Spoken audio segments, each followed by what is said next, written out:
नमस्कार साथियों, मैं विनोद कश्यप स्वागत करता हूं आपका चाणक्य क्लासेस के ऑनलाइन प्लेटफॉर्म पे। जैसा कि आप जानते हैं दोस्तों, हमारा टॉपिक चल रहा था राजस्थान का एकीकरण और उसके दो पार्ट्स बन चुके हैं और हमने राजस्थान के एकीकरण का पहला चरण कंप्लीट कर लिया था।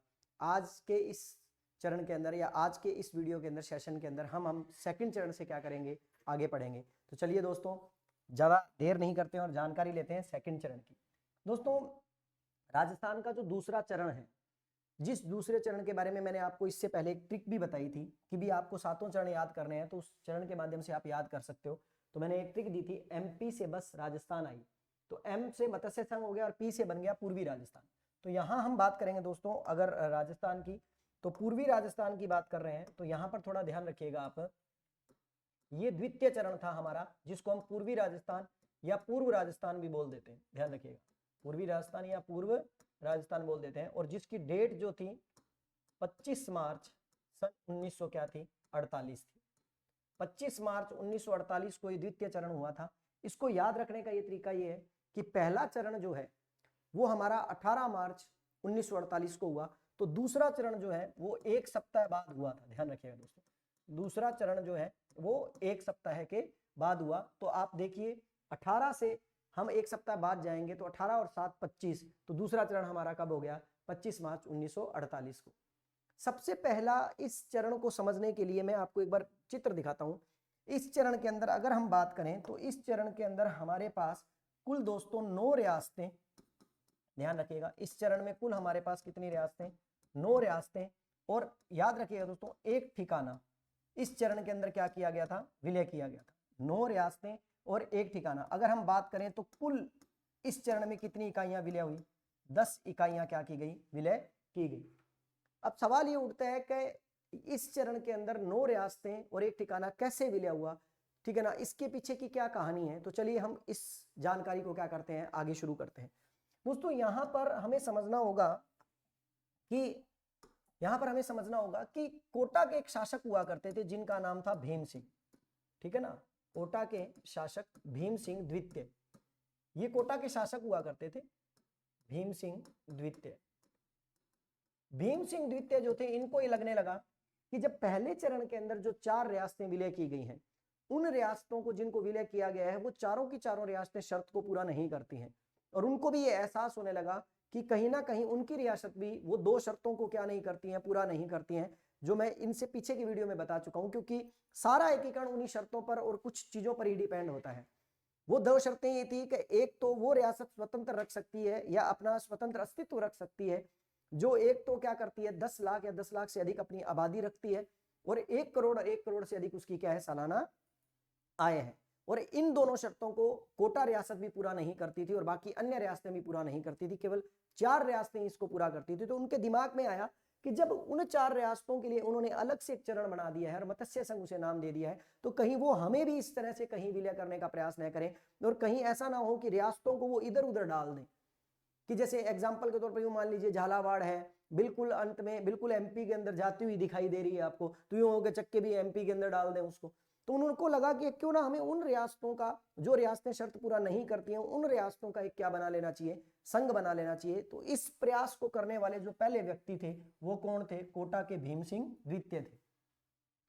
इसका मतलब ये है कि हम ये कह सकते हैं कि भीम सिंह द्वितीय वो पहले व्यक्ति थे जिन्होंने राजस्थान के एकीकरण के अंदर सर्वाधिक प्रमुख योगदान सर्वप्रथम दिया। किस रूप में, 9 रियासतों को इकट्ठा कर विलय के रूप में। 9 रियासतों को इन्हीं के द्वारा इकट्ठा किया गया था। इसीलिए क्या किया इन्होंने, आसपास की सभी रियासतों के राजाओं को इकट्ठा करने का प्रयास किया और उनके साथ एक सम्मेलन करने का निश्चय कर लिया कि भी उनके साथ एक सम्मेलन किया जाए और उन लोगों को यह समझाया जाए कि हम लोग एकजुट होकर रियासती विभाग के सामने जाते हैं तो रियासती विभाग जो है वो हमें एक ही जगह पर विलय करेगी, अर्थात हमें राजस्थान में विलय करेगी। और जैसा कि मैं आपको पहले भी बता चुका हूं कि पहले चरण के अंदर मत्स्य संघ जो बनाया गया है उसके लिए स्पष्ट ये कह दिया गया था कि भविष्य में इसे भाषाई आधार पर कहां मिलाया जा सकता है, यूपी में मिलाया जा सकता है। और कहीं ना कहीं उस चरण में राजस्थान शब्द आया भी नहीं था दोस्तों। देखो, इसी चरण में आपके पास क्या आता है, राजस्थान शब्द जो है वो पहली बार आता है। तो इसका मतलब राजस्थान शब्द जो है पहली बार किस चरण में इस्तेमाल किया गया, द्वितीय चरण में इस्तेमाल किया गया। क्योंकि ये रियलिटी में ये जो रियासतें मिलेंगी, ये रियासतें किस में विलय होंगी, राजस्थान के अंदर विलय होंगी। यहां पर भीम सिंह जी के द्वारा प्रयास किया गया, 9 रियासतों को इकट्ठा किया गया और 9 के 9 रियासतों के राजाओं को क्या किया गया, सहमत किया गया और उनसे क्या गया, विलय पत्र पर सिग्नेचर करवाए गए और उन्होंने वो राजी हो गए अपनी रियासत को क्या करने के लिए, विलय करने के लिए। और ये सब रियासती विभाग के सामने रखा गया और रियासती विभाग ने भीम सिंह जी के लिए ये कहा कि आप जो है वो पहले व्यक्ति हैं जिनके द्वारा एकीकरण के अंदर अपना पहला योगदान दिया जा रहा है, अपना पहला कदम उठाया जा रहा है। इसका मतलब साफ था कि भीम सिंह सेकंड जो है इन्होंने 9 रियासतें अपने साथ लाकर रियासती विभाग को एकीकरण में बहुत बड़ी क्या की थी, मदद की थी। अब सवाल ये उठता है कि इस चरण में भीम सिंह जी के द्वारा वो 9 रियासतें कौन कौन सी विलय की गई है। वैसे तो दोस्तों एक पुरानी ट्रिक चलती आ रही है, बाबू झाड़ू पर से कर से कुछ प्रसाटो वगैरह करके, मैं उसे याद नहीं रखता। यहाँ पर मैंने अपना एक छोटा सा क्या किया है, मतलब है ना सिस्टम बना लिया है जिससे मैं याद रख सकता हूँ और इसमें कई चीजें और भी इसमें शामिल हो जाती है। तो वो लाइन वो है कि ठीक है ना, झाला प्रताप की बूंटों को, ध्यान रखिएगा दोस्तों एक बार, झाला प्रताप की बूंटों को यहां लिख देता हूं, झाला प्रताप की बूंटों को शाह ने डुबोया, शाह ने क्या किया, डुबाया, शाह ने डुबाया। आप यदि इस लाइन को याद कर लोगे तो इस लाइन के मार्फत आपको 9 की 9 रियासतें याद हो जाएंगी और उसके अलावा कुछ ऐसे फैक्ट भी याद हो जाएंगे जो आपको रट्टा मारने की आवश्यकता नहीं पड़ेगी। जैसे कि मैं एग्जांपल बताता हूं आपको, झाला से बनेगा दोस्तों झालावाड़, तो पहली रियासत। प्रताप से बनेगा प्रतापगढ़, की से बनेगा किशनगढ़, बू से बनेगा बूंदी, टों से बनेगा टोंक, को से बनेगा कोटा और शाह से बनेगा शाहपुरा और डू से बनेगा डूंगरपुर और बा से बनेगा बांसवाड़ा। ये 9 रियासतें हमारे पास इस चरण में क्या की गई थी, विलय की गई थी। और इसके अलावा इस चरण के अंदर एक ठिकाना विलय किया गया था, जो ठिकाना क्या था, कुशलगढ़। क्या था, कुशलगढ़, जो बांसवाड़ा में पड़ा करता था, जो कहां था, बांसवाड़ा में। इस तरह इसमें टोटल 10 इकाइयां विलय की गई। अब इस पूरी की पूरी ट्रिक के अंदर या इस पूरी की पूरी लाइन में सबसे इंपॉर्टेंट बात यह है कि जब ये रियासत का, ये जो इस चरण का, इसके अंदर इन रियासतों को विलय किया गया, तो इन चरणों को विलय करने के बाद हर चरण का एक क्या होगा, राज प्रमुख होगा और उसकी खुद की एक क्या होगी, ठीक है ना, राजधानी भी होगी। तो इस चरण में राजधानी की बात आई तो इस चरण में राजधानी जो है वो किसको बनाया गया, कोटा को बनाया गया। कोटा जो है वो इस द्वितीय चरण की क्या बनाएगी, राजधानी बनाई गई।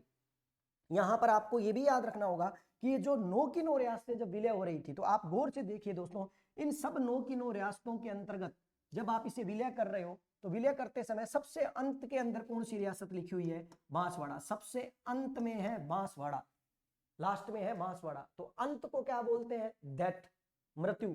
और इसीलिए हमें यहां याद आ जाता है कि बांसवाड़ा के एक शासक हुआ करते थे जिनका नाम था चंद्रवीर सिंह। और चंद्रवीर सिंह ने जब विलय पत्र पर वो साइन कर रहे थे तो साइन करते वक्त चंद्रवीर सिंह ने कहा था, चंद्रवीर सिंह ने कहा था कि मैं अपने डेथ वारंट पर क्या कर रहा हूं, साइन कर रहा हूं। तो कई बार ये क्वेश्चन पूछा गया है कि बताइए ये शब्द किस शासक के हैं कि मैं अपने डेथ वारंट पर साइन कर रहा हूं, तो बांसवाड़ा के चंद्रवीर सिंह जी के हैं।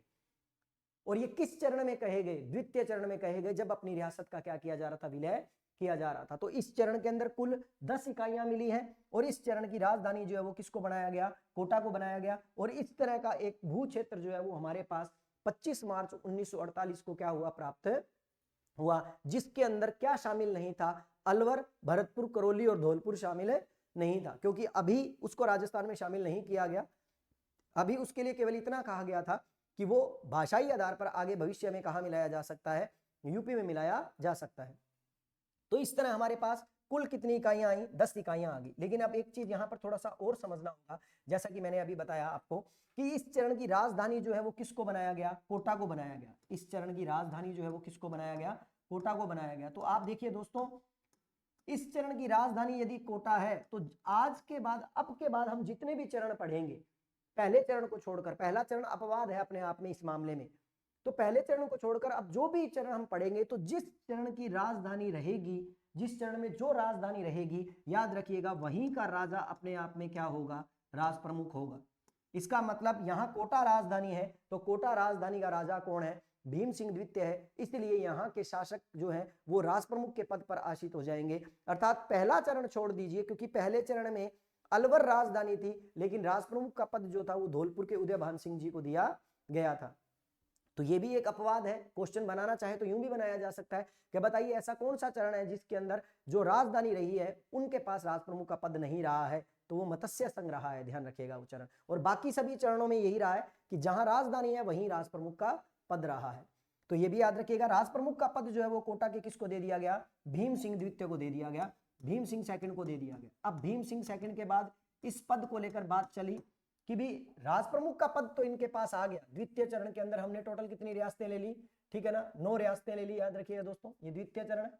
और द्वितीय चरण को हमने नाम क्या दिया, वृद्ध राजस्थान, सॉरी पूर्व राजस्थान या पूर्वी राजस्थान, ठीक है। और इसके अंदर हमने कितनी रियासतों का विलय कर दिया, 9 रियासतों का विलय कर दिया। बात आई ठिकाने की, तो एक ठिकाना विलय किया, जिस ठिकाने का नाम क्या था, कुशलगढ़, ठीक है ना। टोटल 10 इकाइयां हो गई। राज प्रमुख के पद की बात करें तो राज प्रमुख का पद जो है वो कोटा के किस शासक को दे दिया गया, भीम सिंह द्वितीय को दे दिया गया। तो भीम सिंह द्वितीय के कहने पर ही उपराज प्रमुख का पद जो है वो बूंदी के शासक को दिया गया, जिनका नाम क्या था, बूंदी के जो शासक थे, ठीक है ना, बूंदी के शासक का नाम क्या था, बहादुर सिंह, बहादुर सिंह। और कनिष्ठ, ठीक है ना, कनिष्ठ राज प्रमुख जो है या कनिष्ठ उपराज प्रमुख जो है वो लक्ष्मण सिंह जी को बनाया गया। इसका मतलब ये है, हम बात कर रहे हैं यहाँ पर, ठीक है ना, इस द्वितीय चरण की। तो द्वितीय चरण के अंदर राजधानी जो है वो किसको बनाया गया, कोटा को बनाया गया। और उद्घाटन स्थल जो है वो भी किसको दिया गया, कोटा दुर्ग को दिया गया, क्योंकि सारे कार्य जो थे वो कोटा के शासक के द्वारा किए गए थे, भीम सिंह जी के द्वारा। और वो 9 रियासतें लेकर एक साथ इकट्ठा करके लेकर आए थे।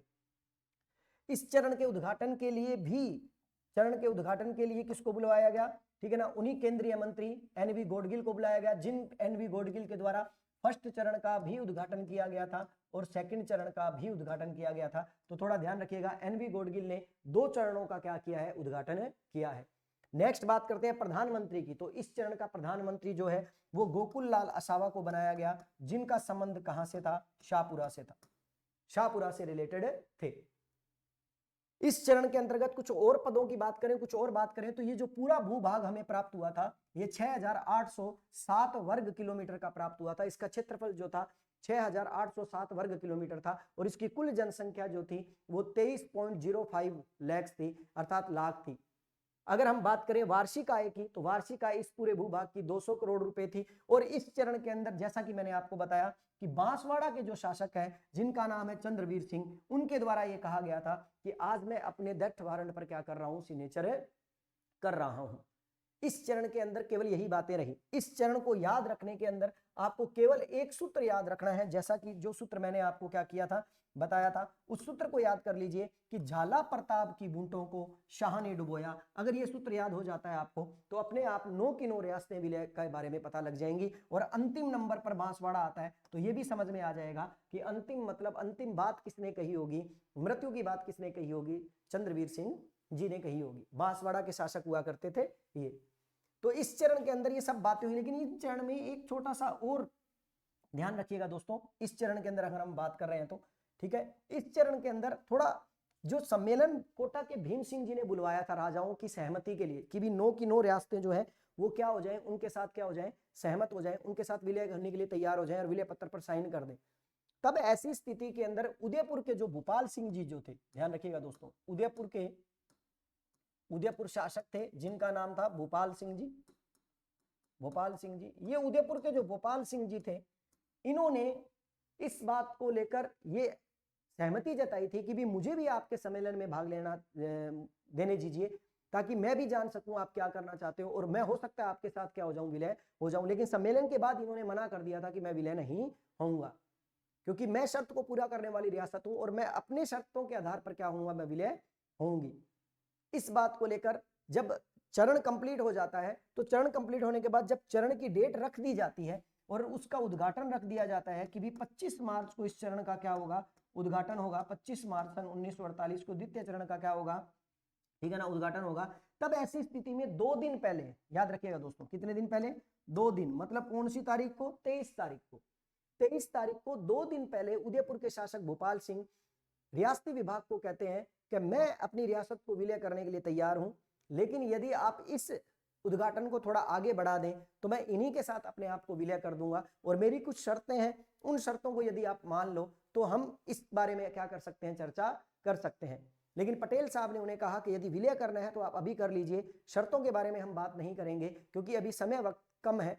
लेकिन यहां पर उनके आपस के मध्य कोई सहमति बैठी नहीं और इस वजह से इस चरण में उदयपुर की रियासत विलय नहीं हो पाई और जस्ट अगले चरण के अंदर केवल एक रियासत विलय हुई और वो कौन सी, उदयपुर रियासत विलय हुई। और यहां पर महाराणा भोपाल सिंह जी ने अपनी कुछ क्या रखी, शर्तें रखी। तो इस तरह हम ये कह सकते हैं कि द्वितीय चरण तक राजस्थान में आने वाली कितनी रियासतें थी। बड़ा ध्यान से प्रश्न समझिएगा कि द्वितीय चरण तक राजस्थान में आने वाली कुल कितनी रियासतें थी। तो यहां लगेगा आपको कि 4 पहले की और 9 अब की, तो 13 रियासतें नहीं दोस्तों। केवल राजस्थान में अभी तक कितनी रियासतें आई हैं, 9 रियासतें आई हैं जो हमने अभी विलय किया है और एक क्या आया है हमारे पास, ठिकाना आया है। वो 4 रियासतों का अभी हमें मालूम नहीं है। इसलिए राजस्थान में सर्वप्रथम जो विलय हुई है वो कितनी रियासतें हुई हैं, 9 रियासतें हुई हैं। अगर हम टिपिकल अगर बात करें और टेक्निकल तरीके से अगर क्वेश्चन को देखें तो 9 रियासतों का ही उत्तर बिल्कुल सही आता है। फिर उसके बाद हमारे पास आता है तीसरा चरण। तीसरा चरण क्यों, तीसरा चरण संयुक्त राजस्थान, जिसके बारे में मैंने अभी बताया कि इस संयुक्त राजस्थान के अंदर केवल और केवल इन सभी रियासतों के अंदर केवल एक रियासत इसके अंदर क्या होगी, ऐड होगी। जो रियासत अपने आप में किस नाम से प्रसिद्ध है, उदयपुर या मेवाड़ के नाम से प्रसिद्ध है। ये रियासत इसके अंदर ऐड हो जाएगी, अर्थात हमारे पास पहले कितनी रियासतें थी, 9, और इस चरण में कितनी रियासतें मिल जाएंगी, 1। तो कुल मिलाकर हमारे पास राजस्थान में कितनी रियासतें आएंगी, 10। तो इसका मतलब संयुक्त राजस्थान नामक जो चरण बना है उस चरण में कुल कितनी रियासतें थी, 10 रियासतें थी। तो इसको चलो अपने एक नए पेज पर क्या करते हैं, इसको समझने का प्रयास करते हैं कि भी ये किस तरह क्या है हमारे पास चरणों का नाम आएगा या किस तरह हमारे पास क्या है चीजें आएंगी। ठीक है, तो चलिए ये लीजिए। अब बात करते हैं हम इस चरण के अंदर किस तरह की चीजें हमारे सामने आई। तो यहां पर मैं लिख देता हूं तृतीय चरण, और तृतीय चरण का नाम जो है मैंने आपको वैसे ही याद करवा दिया। तृतीय चरण का नाम क्या है, एमपी से बना का क्या, संयुक्त राजस्थान, संयुक्त राजस्थान। और इस तृतीय चरण से की डेट जो है वो क्या है, 18, 25, 18, अर्थात यहां बात करेंगे तो यहां आ जाएगा 18 और अगला मार्च के बाद महीना क्या है, अप्रैल, और उसके बाद आ जाएगा 1948। तो इसका मतलब 18 अप्रैल 1948 को तृतीय चरण क्या हुआ था, ठीक है ना, कंप्लीट हुआ था, यह तृतीय चरण जो था बना था। अब यहां पर हम बात करेंगे कि इस तृतीय चरण से पहले राजस्थान में कितनी रियासतें विलय हैं। तो मैंने अभी आपको बताया 9।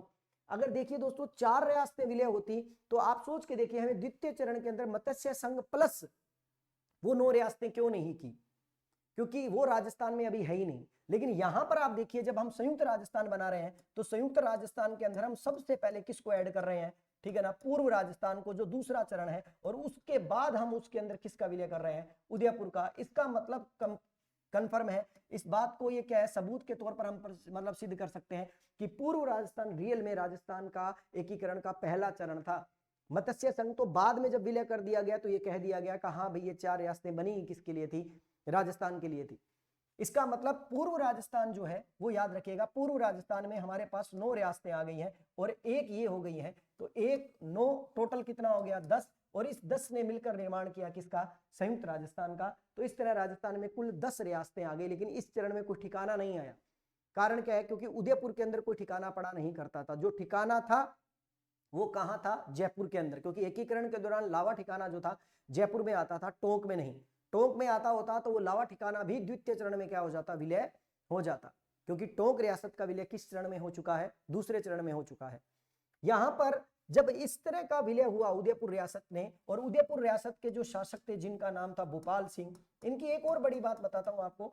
ये भोपाल सिंह हमारे राजस्थान के 19 रियासतों में से एकमात्र ऐसे राजा थे जो विकलांग थे, ध्यान रखिएगा, जो अपाहिज थे, दिव्यांग थे। तो इसका मतलब ये भी क्वेश्चन आ सकता है कि 19 रियासतों के अंदर ऐसे कौन से राजा थे जो अपने आप में विकलांग थे, तो आप कहोगे भोपाल सिंह जी। भोपाल सिंह जी जो थे, भोपाल सिंह जी ने रियासती विभाग के सामने अपनी 3 शर्तें रखी और उन्होंने कहा मैं मेरी रियासत विलय करने के लिए तैयार हूं, लेकिन विलय करने से पहले मेरी 3 शर्तों को आपको क्या करना पड़ेगा, मानना पड़ेगा। नंबर 1 कि मेरी रियासत अगर विलय होगी तो राजधानी भी क्या होगी, उदयपुर ही होगी, मेरी रियासत ही होगी। और अगर राजधानी जिस चरण में जो बनती है तो नो डाउट राज प्रमुख का पद भी मुझे मिलेगा, लेकिन राज प्रमुख का पद जो है वो मुझे वंशानुगत चाहिए। महाराणा भोपाल सिंह जी ने इस पद को क्या मांगा, वंशानुगत मांगा। और तीसरी चीज उन्होंने मांगी प्रीवी पर्स के अंदर बढ़ोतरी। ये प्रीवी पर्स जो है उन्होंने कितने लाख रुपए मांगा, 20 लाख रुपए मांगा, जिसके बारे में मैं आपको पहले भी बता चुका हूं कि प्रीवी पर्स क्या है। राजाओं को अपनी रियासतें देने के बाद उनके खर्चे और भत्ते के लिए हमारी भारतीय सरकार ने जो पैसा दिया वो प्रीवी पर्स कहलाता है, कि हर राजा को उसकी रियासत के आधार पर ये प्रीवी पर्स मिल रहा था। और जो रियासतें दोनों शर्तों को पूरा करती थी, 10 लाख की आबादी वाली और 1 करोड़ की सालाना आय वाली, उन रियासतों को ये प्रीवी पर्स 10 लाख रुपए मिलता था और बाकियों को उससे कम मिलता था, अधिकतम 10 लाख हो सकता था। और इसी वजह से इस प्रीवी पर्स की डिमांड महाराणा भोपाल सिंह ने कितनी कर दी, 20 लाख की, कि मुझे 10 नहीं कितना चाहिए, 20। अब ये जो शर्तें थी, इन शर्तों को रियासती विभाग को क्या करना था, पूरा करना था। रियासती विभाग के पास जब ये शर्तें आई तो रियासती विभाग में पटेल साहब ने इस बात को मंजूरी दे दी कि चलो कोई बात नहीं, यदि उदयपुर रियासत विलय होती है तो हम उदयपुर रियासत को क्या कर सकते हैं, ठीक है ना, राजधानी बना सकते हैं, तो राजधानी का दर्जा दे दिया जाएगा।